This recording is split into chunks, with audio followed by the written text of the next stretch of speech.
Hello everyone, সবাই কেমন আছো? আশা করি সবাই খুব ভালো আছো। আজকে আমি আবারও রেডি হয়ে গেছি, কিন্তু কোথায় যাব দেখতে হলে ভিডিওটা দেখতে হবে। চলো আমার সাথে। দেখো, আমরা বেরিয়ে পড়েছি। আমার বর কোথায় বাগান দিয়ে আমাকে নিয়ে যাচ্ছে, আমি নিজেও জানি না। তারপর শুধু নিজে খেলে তো হবে না, গাড়িটাকেও খাবার দিতে হবে। তাই গাড়িটাকে খাইয়ে দাইয়ে তারপর আমরা চলে এসেছি সেলনে। কিছুদিন আগেই যেহেতু আমার বিয়ে হয়েছে, চুলের মধ্যে প্রচুর হিট স্প্রে পড়েছে, তার জন্য চুলটা আমার ড্যামেজ হয়ে গিয়েছিলো। তাই আমি পার্লারে এসেছিলাম একটা সার্ভিস নিতে। তোমরাই দেখো কীরকম হয়েছে। আমার হেয়ারটা ওয়াশ করিয়ে দিয়েছে, তারই মধ্যে চলে এসেছে আমাদের সুমিতদার পেজটা।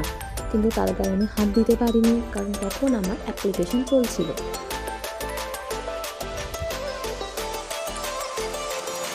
দেখো, অ্যাপ্লিকেশন হয়ে যাওয়ার পর আমি 10 মিনিট বসেছিলাম মাস্কটা পরে। তারপর আমার হেয়ারে ড্রাই ওয়াশ করা হলো। ড্রাই ওয়াশ করার পর দেখো যে আমার হেয়ারটা ঠিক আগের মতো এসেছে কিনা।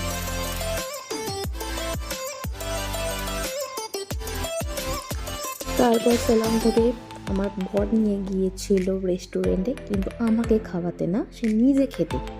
আমাকে খাওয়ায়নি, সে নিজে খাবে বলে রেস্টুরেন্টে নিয়ে গিয়েছিল। তারপর রেস্টুরেন্ট থেকে বেরিয়ে আর তখন বাজে 10:30, সব জায়গা মোটামুটি বন্ধ হয়ে গেছে। আমরা দুজনে তারপর বাড়ি চলে এলাম।